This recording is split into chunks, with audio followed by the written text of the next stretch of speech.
I can't believe it's already fall.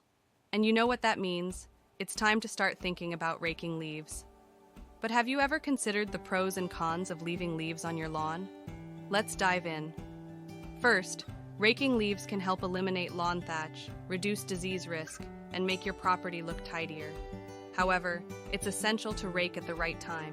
It's recommended to rake before the first frost or snow of late autumn or early winter, and when the leaves are dry. But what should you do with the leaves? Well, you can either compost them or use them as mulch.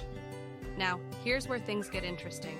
Leaving the leaves on the lawn can return essential nutrients to the soil, preserve soil moisture, and support wildlife. So, if you're feeling like a rebel, you might want to skip the rake this year.